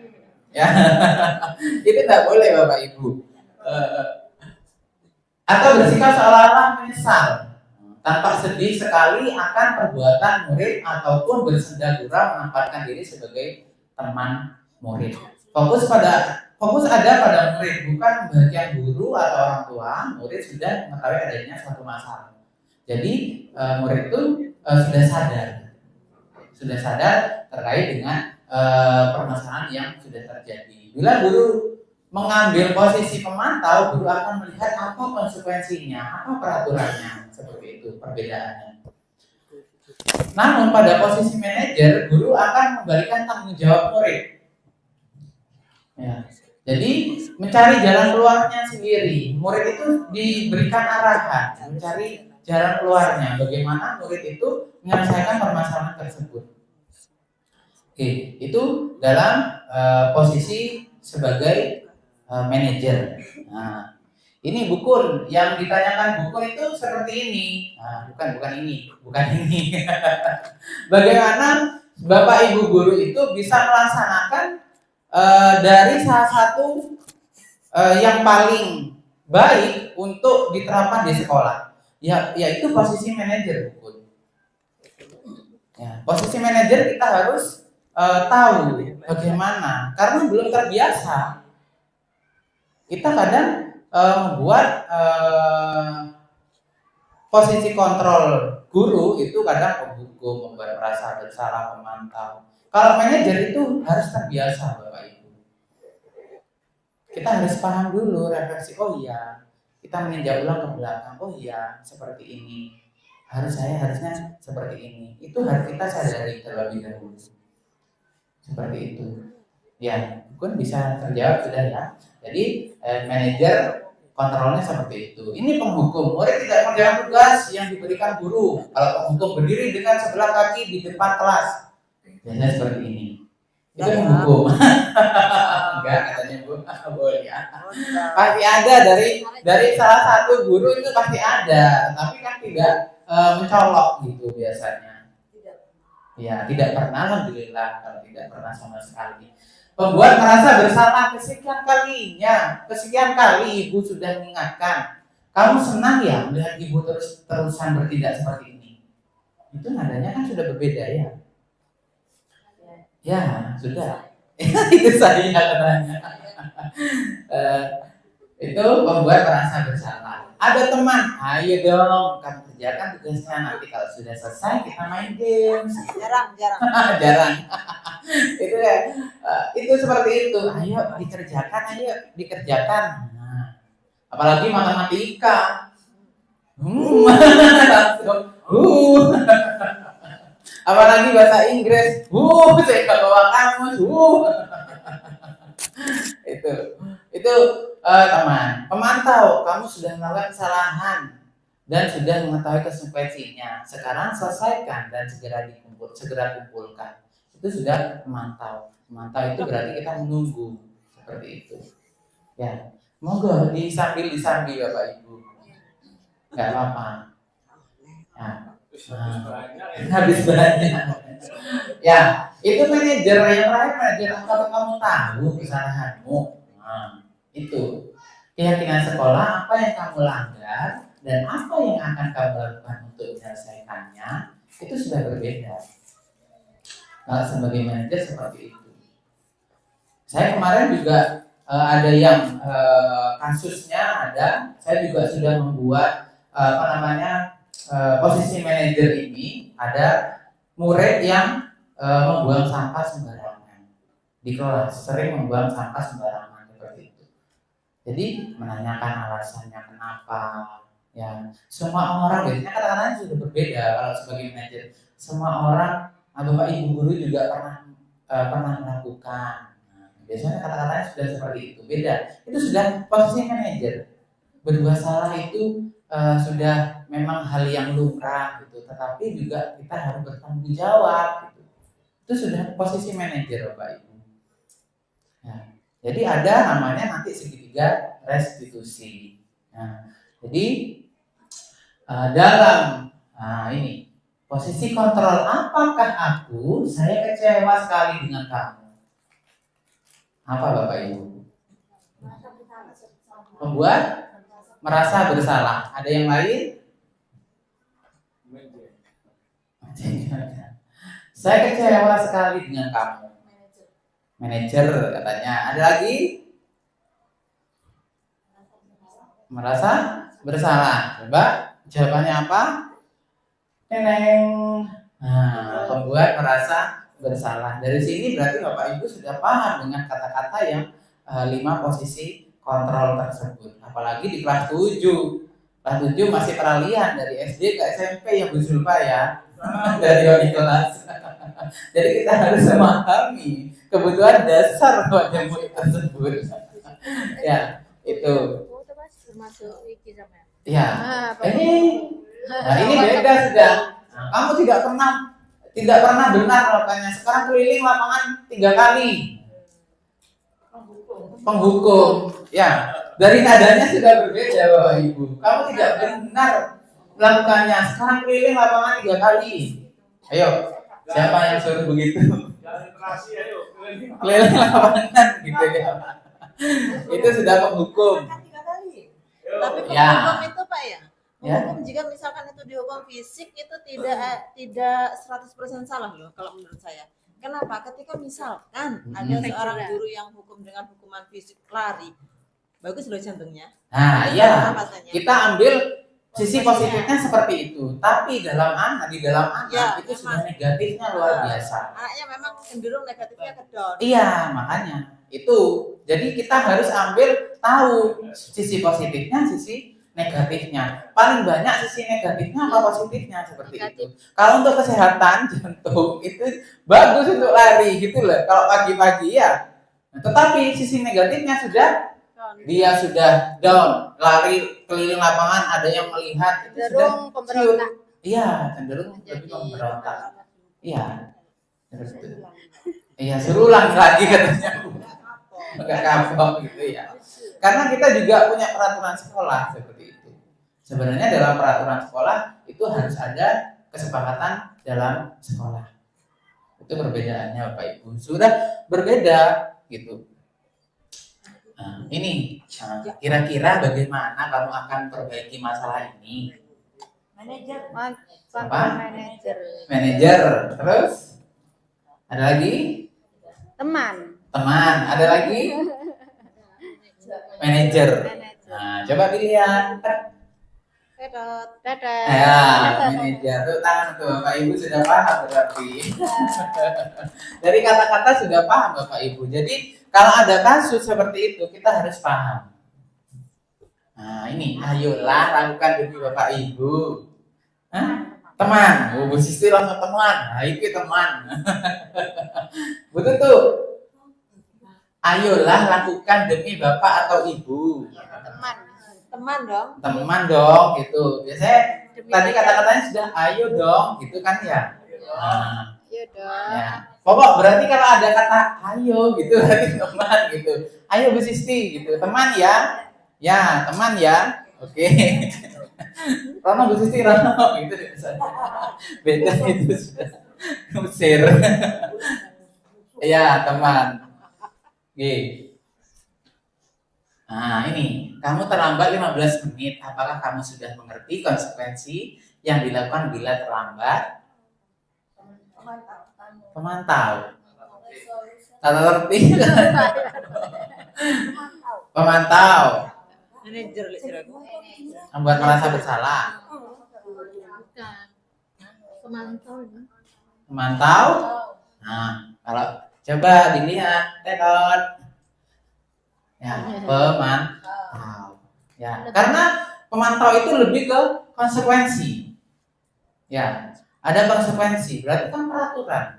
Kayaknya lebih tepat ini kalau untuk sepakat. Iya, pemantau. Konsekuensi karena di sekolah juga ada namanya peraturan. Jadi harus ada konsekuensi Bapak Ibu. Beda dengan yang ada di kelas ketika ada keyakinan, kita buat keyakinan itu berbeda sudah. Kalau jadi Ya. teman bisa jadi kita tidak punya apa ya? Harga diri. Iya, Terus betul. kalau jadi apa itu tadi namanya yang kedua itu Pembuat merasa bersalah. membuat merasa bersalah. Kadang-kadang karena tidak ada apa ya? Tidak ada anak itu harus ngapain? Iya, itu, ya betul. Itu perbedaannya itu Bapak Ibu. Berarti Bapak Ibu sudah mulai paham ini, mulai ngerucut sudah. Nah, ini keyakinan kelas. Apakah Bapak Ibu sudah membuat keyakinan kelas? Sudah. Sudah? dulu. Tahap Sudah OTW dong. diketik. Kenapa? Tahap OTW diketik. Tahap OTW diketik. Kalau saya kemarin sudah membuat keyakinan di kelas pembelajaran saya, khususnya di kelas 9B. Nah, itu sudah ada. Saya taruh di belakang, di papan, biar tahu anak-anak keyakinan. Ini berlaku tidak hanya untuk pembelajaran matematika, tetapi juga berlaku untuk semuanya. Seperti itu Bapak Ibu. Saya terapkan di kelas 9B. Seperti itu. Di pokok di kelas saya itu sudah saya terapkan. Itu yang saya ajar. Saya semua kelas yang saya Ya. ajar. Nah, itu. Jadi keyakinan kelas merupakan kesepakatan kelas yang diyakini bersama guru dan murid dengan harapan dapat meningkatkan kedisiplinan murid. Keyakinan kelas berupa pernyataan universal. Ya, dibuat dalam bentuk positif bersifat abstrak, keyakinan kelas sebenarnya tidak terlalu banyak sehingga mudah diingat dan dipahami. Semua warga kelas ikut berkontribusi dalam pembuatan keyakinan kelas lewat kegiatan mengutarakan pendapat. Dari keyakinan kelas kita kan ada namanya peraturan Bapak Ibu. Dalam beberapa peraturan itu juga kita harus menelaah, ya, mencari, menganalisis peraturan tersebut. Seperti dilarang membuang sampah. Itu dalam keyakinan kelas itu kita harus mengubahnya dengan kalimat yang positif. Dilarang membuang sampah. Itu kan sudah dilarang, kan sudah peraturan sudah berbeda. Oke. Dilarang kalau diganti, dilarang buang sampah diganti dengan keyakinan kelas itu seperti apa Bapak Ibu? Buanglah sampah pada tempatnya. Buanglah sampah pada tempatnya. Menjaga kebersihan, lebih tepatnya menjaga kebersihan seperti itu. Ya. Pak. Mm-mm. Ini ada yang bingung ya, Ya. antara keyakinan kelas dengan kesepakatan kelas gitu. Kalau kesepakatan kelas itu kan kita sepakati bersama, kita buatnya dengan murid. Ya. Nah itu contohnya kayak peraturan tadi kita buat sendiri di kelas itu, kita sepakati sendiri. Nanti bila ada yang melanggar, konsekuensinya apa? Bukan hukuman ya. Ya. Saya bilang bukan hukuman. Konsekuensinya apa? Sedang keyakinan kelas lebih tepatnya ya apa itu? Rada-rada gini saya tuh. Keyakinan kelas itu sebenarnya kesepakatan kelas Bu. Iya. Sama ya. Iya, Keyakinan sama. kesepakatan Iya, sama. sama. Keyakinan sama kesepakatan itu sama. Karena dari sini, dari kata-katanya sini, merupakan kesepakatan kelas yang diyakini bersama guru dan murid. Jadi sama. Cuman dalam artian, kadang kita membuat bukan keyakinan kelas, kesepakatan kelas. Ya, gitu. saya buatnya itu. Ya, Makanya saya dikit ya, saya menarik. Ya. Aku tak takon-takon di sini karena saya bukan penggerak kan ya. Ya. Makanya kan sharing dulu gitu. Ya. Sebelum di dikit-dikit kan harus di kesepakatan dulu. Berarti ini dirubah ya. ya, Bukan keyakinan kesepakatan kelas. Ya, di 9B itu saya tulis keyakinan kelas. Jadi ada peraturan kelas, kelas ya. Ditulis sama anak-anak. Saya berikan sticky note. Ditulis, wis. Jadi saya ambil dari peraturan tersebut, saya rubah menjadi keyakinan kelas. Ngambil dari menjadikan kata-kata yang lebih halus, positif. Seperti itu. Ya, dilarang datang terlambat. Nah, itu sudah berbeda Bapak Ibu. Apa keyakinan kelasnya? Datang tepat waktu. Datang tepat waktu, boleh. Disiplin, itu sudah masuk. Disiplin, dari kata disiplin sudah paham anak-anak. Anak-anak sudah mulai paham seperti itu. Kita memang harus memberikan penguatan pada anak-anak terkait dengan keyakinan kelas. Ayo Rek, dilarang ramai. Biasanya seperti itu. Datang terlambat. Nah, itu sudah berbeda Bapak Ibu. Ini saya ada keyakinan kelas. Nah, ini. Bentar. Di sini, ini Bu Lia mungkin nanti paham. Ini keyakinan kelas. Nah, ini keyakinan kelas itu ada T dan Y. Ya, tampak seperti, tidak tampak seperti. Kita harus paham dari situ dulu. Bersikap positif. Ya, ada datang tepat waktu, tidak tampak seperti, datang terlambat. Ya, itu tidak tampak. Itu teori Bapak Ibu.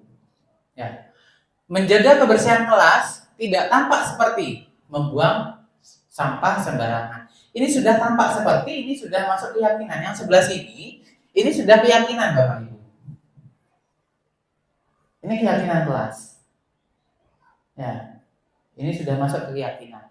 Ada memperhatikan ketika guru menjelaskan ramai atau sibuk sendiri dengan teman lawannya. Gitu. Tidak tampak seperti. Ada menghargai dan menghormati teman, mengabaikan temannya. Nah, ada jujur. Nah, jujur itu tidak tampak seperti berbohong. Itu sudah berlawanan, lawan arahnya. Nah, ini percaya diri, percaya dan menghormati orang lain serta barang miliknya. Izin terlebih dahulu ketika meminjam barang teman. Jadi ada tidak tampak seperti tidak izin ketika meminjam barang teman, moro-moro JP, ya ngambil, itu sudah berbeda. Ini sudah keyakinan. Memanggil nama teman dengan benar, memanggil teman dengan sembarangan. Biasanya memang diambil Nur Hayati, itu kan, Titi. Nah, itu sudah berbeda kan? Perlakuannya Utiti, sudah berbeda perlakuannya. Itu sudah berbeda. Ada meminta tolong kepada teman dengan sopan, cenderung memerintah saat minta tolong. Nah, memerintah biasanya. Mengembalikan barang milik teman dalam keadaan seperti semula, sering merusak barang yang dipinjam. Itu sudah keyakinan kelas dan lawannya. Ya, perbedaannya ada. Nah, ini setiap anggota melakukan tugasnya.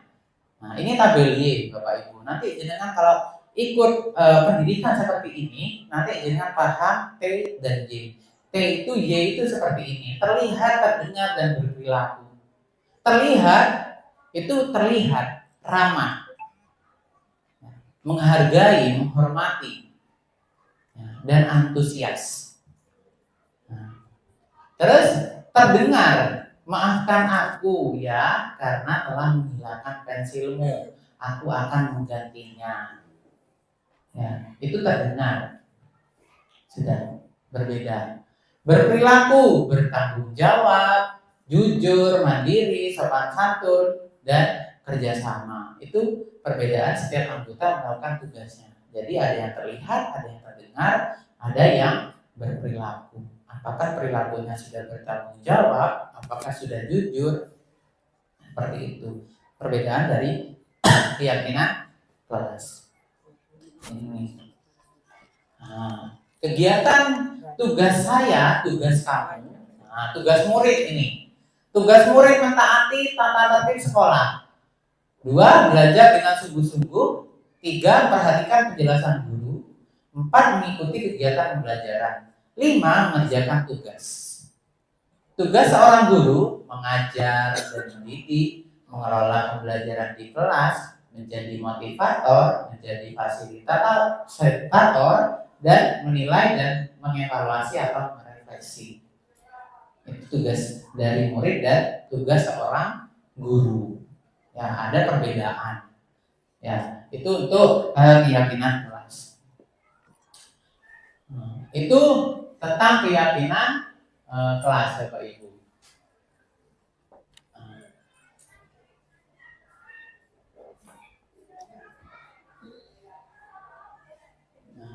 ini kita masuk ke segitiga restitusi. Segitiga restitusi, kalau kita sudah melaksanakan yang namanya pelatihan mandiri, yang disiplin positif, pasti kita paham tentang segitiga restitusi. Apa itu segitiga restitusi? Suatu proses dialog yang dijalankan guru atau orang tua agar dapat menghasilkan murid yang mandiri dan bertanggung jawab. Segitiga restitusi membantu murid memiliki tujuan disiplin positif dan memperbaiki dirinya setelah berbuat salah. Restitusi bukan untuk menebus kesalahan, namun untuk belajar dari kesalahan. Jadi harus belajar dari kesalahan tersebut. Seperti itu. Ada 3 tahapan dalam segitiga restitusi, yaitu menstabilkan identitas. Yang kedua, validasi tindakan yang salah. Yang ketiga, menanyakan keyakinan. Apakah menstabilkan identitas itu? Ini kata-katanya biasanya. Kalau menstabilkan identitas, berbuat salah itu manusiawi. 1. Tidak ada manusia yang sempurna. Biasanya dialognya seperti itu, Bapak Ibu. Dialog dengan antara guru dan murid. Bapak Ibu juga pernah melakukan kesalahan seperti itu. Bapak Ibu tidak tertarik mencari siapa yang salah. Tetapi Bapak Ibu ingin mencari solusi dari permasalahan ini. Kamu berhak merasa begitu. Nah, itu sudah menstabilkan identitas pada murid. Nah, apakah kita bisa melakukan seperti itu? Apakah bisa? Harus.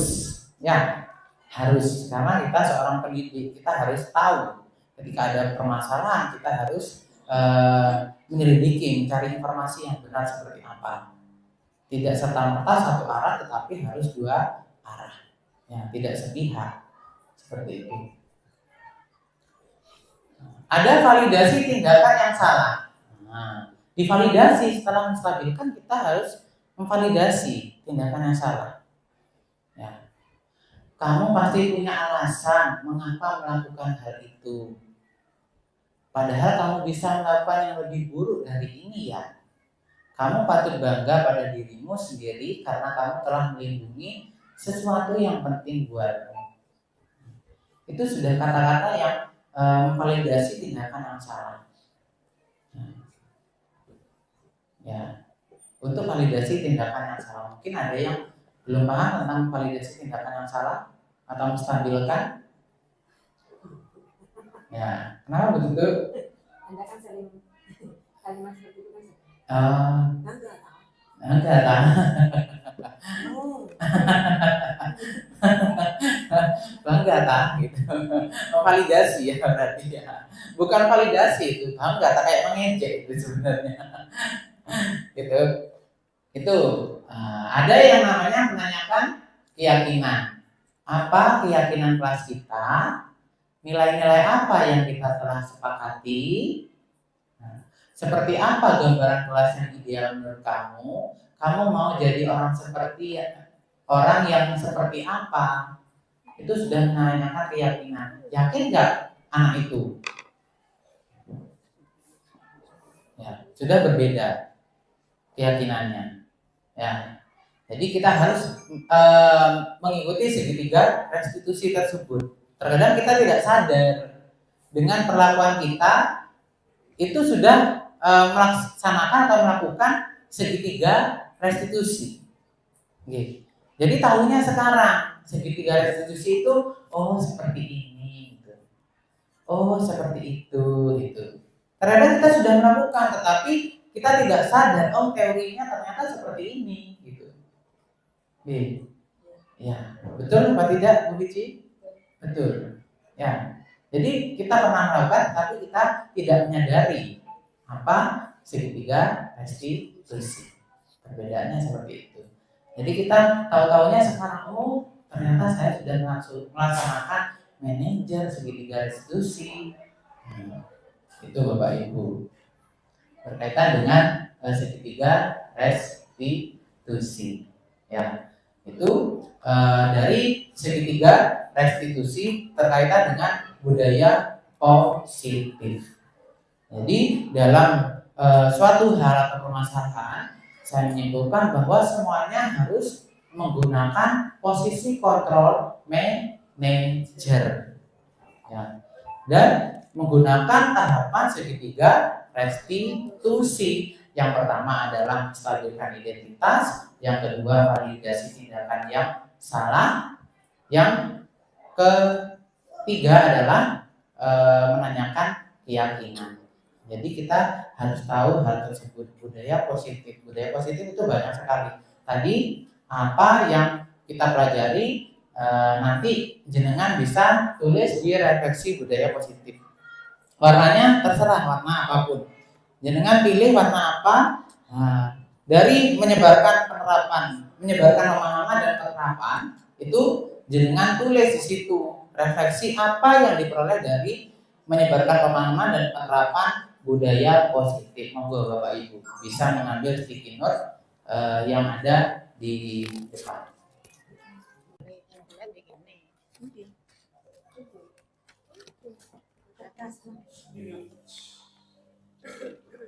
Berkaitan dengan budaya positif. Budaya positif tadi ada apa saja? Ada disiplin positif. Nanti ditempel di sebelah sini Bapak Ibu. Ya, ada disiplin positif, ada yang paling menarik menurut jenengan dari keenam konsep inti budaya positif itu yang mana? Apa ada disiplin positif atau motivasi perilaku atau kebutuhan dasar manusia, terus 5 posisi kontrol guru, terus ada namanya keyakinan kelas dan segitiga restitusi. Yang paling menarik. Ya, yang paling menarik. Boleh 2 Pak Noha, boleh, enggak apa-apa. Nah.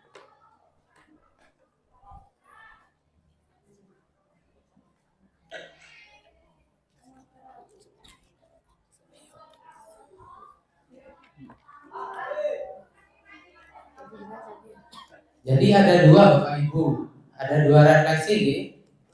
Yang pertama tadi pemilihan materi yang menarik, ya. Terus yang kedua nanti dari materi tersebut apa yang diperoleh, seperti itu.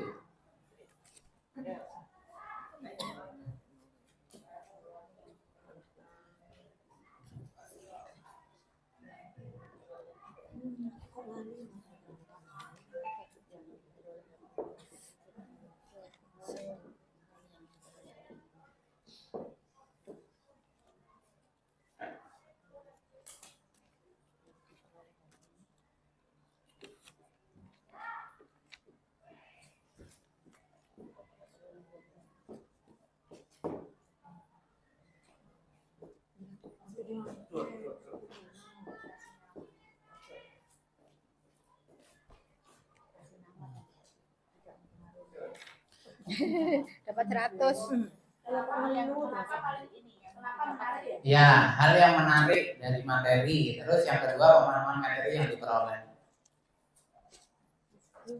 Pemahaman materi yang diperoleh.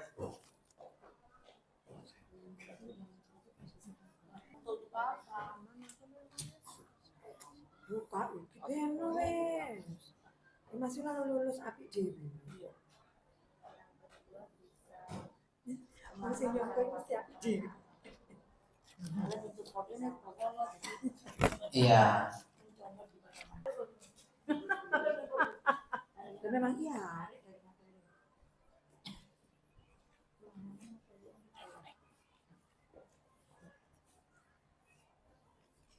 Dari keseluruhan materi apa yang hanya saya yang menurut saya paling menarik? Iya, iya menurut jenengan yang paling Apa menarik. yang didapat? Terus yang kedua itu pemahaman materi yang diperoleh. Maksudnya dari Perasaannya bagaimana? Iya, dari keseluruhan.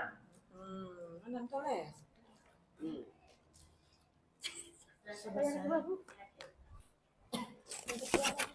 Karena memperoleh materi apa tuh pemahaman yang kedua itu. Aku udah pintar dari toleh.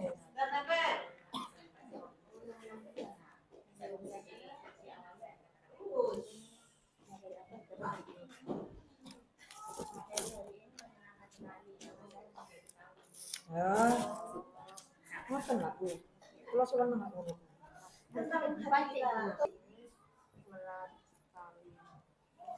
Ayo tulis.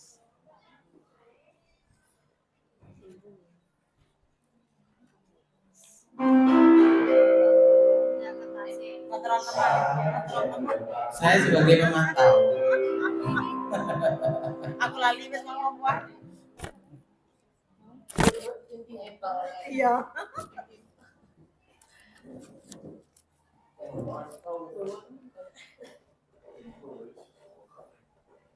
Betul apa? Boleh ya, Oti. Endelwis. Bondang aku contohnya. Aku kok terakhir dia terus gak lulus mari ki. Oh, no.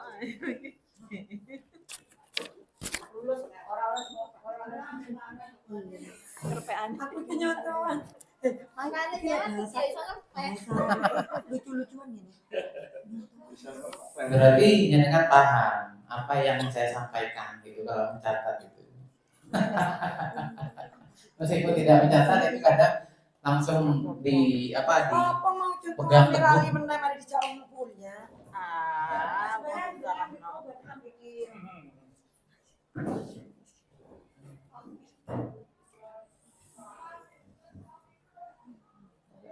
Kau satu karang. Oh, Kak bikin. semoga bisa membaca. Aku tak lele apa enggak dibaca. Ini punya saya ya. Oh, bukan ini bukan punya saya. Punya aku sih roto elek. Aku sih roto elek mau.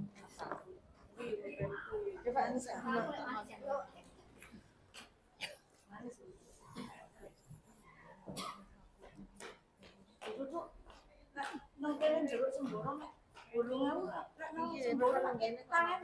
Oh, orang istana. Gratis itu namanya barokah.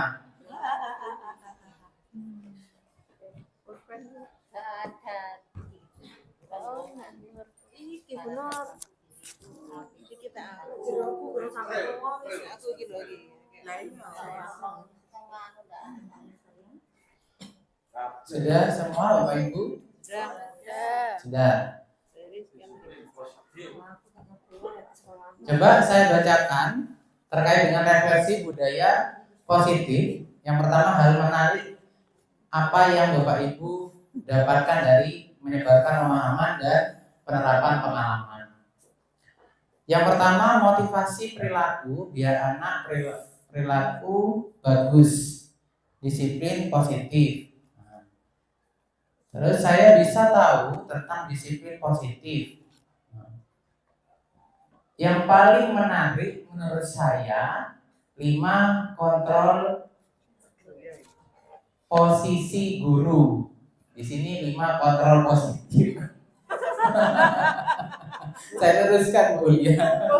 5 kontrol posisi kontrol guru. Nah, ya seperti itulah. Manajer, teman, memberi, pembuat merasa bersalah, penghukum, lupa. Ya. Satunya pemantau. Membuat keyakinan kelas dan segitiga restitusi. Besis menurut saya yang paling menarik dari materi yang disampaikan adalah posisi kontrol kita sebagai guru. Terus menurut saya apa ini? Disiplin positif, kebiasaan yang baik yang ada pada diri kita dan anak supaya baik. Tindakan yang menciptakan hal-hal yang baik atau perilaku yang baik. Dari materi kontrol guru yang terbaik adalah manajer. Pada diseminasi ini, hal-hal yang menarik tentang materi budaya positif, keyakinan kelas. Hal ini dapat diterapkan di setiap sekolah dan akan berdampak positif karena keyakinan kelas dibuat bersama siswa dan guru. Saya tertarik dengan bahasan kebutuhan dasar manusia. Menurut saya sebagai guru harus belajar memahami kebutuhan siswa yang sudah dan belum terpenuhi. Jika sudah dilakukan, saya rasa proses mengajar bisa berjalan dengan baik. Materi yang menarik posisi kontrol kita sebagai guru. Menurut pendapat saya, hal yang sangat menarik adalah tentang segitiga restitusi, diskusi, disiplin positif, kebutuhan dasar. Refleksi dari buku. Saya memahami tentang kebutuhan dasar manusia. Kontrol sebagai guru, pemahaman tentang keyakinan kelas, pemahaman tentang segitiga restitusi. Tentang perasaan Bapak Ibu terkait dengan menyebarkan pemahaman. Nah, sebagai pendidik kita harus memotivasi dan menunjukkan sikap yang baik dan bijak dengan bertutur kata dan bertindak baik akan membangun siswa menjadi pribadi yang dihargai. Menurut pemahaman saya tentang disiplin positif ini akan mengubah konsep kita dalam perilaku siswa, akan memberikan kontrol positif pada kita dalam menangani siswa. Disiplin positif diseminasi menyebarkan pengalaman dan penerapan pengalaman budaya positif. Perbedaan siswa, materi tentang disiplin positif saya sangat bagus diterapkan kepada siswa. Materi yang disampaikan hari ini sangat menarik sekali dan memberi motivasi sebab bisa memberikan solusi terbaik terhadap menyelesaikan permasalahan terhadap siswa. Saya merasa mendapat tambahan ilmu baru yang nantinya bisa diterapkan ke anak-anak didik. Saya dapatkan dan saya sukai yaitu tentang kontrol sebagai guru, karena dengan memahami ini saya lebih baik menerapkan dalam sekolah. Hal kami peroleh dari diseminasi kita sebagai pendidik tahu definisi dari budaya positif di sekolah. Materi yang saya terima ini menarik sekali karena saya jadi tahu apa yang harus saya lakukan dan tidak harus saya lakukan. Materi ini menarik sekali, saya jadi paham tentang kebutuhan manusia dan segitiga restitusi. Menurut saya, guru perlu menganalisis kesalahan yang dibuat siswa dan menghubungkan dengan kebutuhan dasar manusia yang belum terpenuhi. Saya suka materi ini hari ini karena sangat menarik sekali sesuai dengan kenyataan yang ada. Yang terakhir, posisi kontrol menghukum, membuat merasa bersalah dan memantau manajer. Refleksi budaya positif dari Bapak Ibu banyak sekali. Bapak Ibu menuliskan refleksi dari hal-hal yang menarik dan perasaan Bapak Ibu terkait dengan materi yang sudah diberikan. Terima kasih atas kesempatan atau waktu yang sudah diberikan untuk saya tentunya dari Bapak Ibu telah hadir mengikuti diseminasi menyebarkan pemahaman dan penerapan pengalaman budaya positif. Dari diseminasi ini bahwa budaya positif itu saya simpulkan semuanya harus berkontribusi, tidak hanya dari satu guru saja, tetapi juga ada dukungan-dukungan tertentu, ya dukungan semuanya dari sekolah tersebut, yaitu dari kepala sekolah, itu juga dari komite sekolah, juga dari wali murid atau orang tua, dari murid juga. Nah, dari warga sekolah, Bapak Ibu guru, itu kita harus bekerja sama, berkolaborasi untuk membangun namanya budaya positif agar sekolah ini menjadi lebih maju dan baik. Kurang lebihnya mohon maaf. Assalamualaikum warahmatullahi wabarakatuh. Waalaikumsalam warahmatullahi wabarakatuh. Kami sampaikan terima kasih. Demikian tadi diseminasi menyebarkan pemahaman dan penerapan pengalaman budaya positif yang disampaikan oleh Bapak Nur Hadi SPD. Memasuki acara selanjutnya yaitu penutup, marilah kita tutup kegiatan pada pagi hari ini dengan bacaan hamdalah bersama-sama. Alhamdulillahirrabbilalamin. Saya akhiri. Wabillahi taufiq wal hidayah. Wassalamualaikum warahmatullahi wabarakatuh. Waalaikumsalam warahmatullahi wabarakatuh.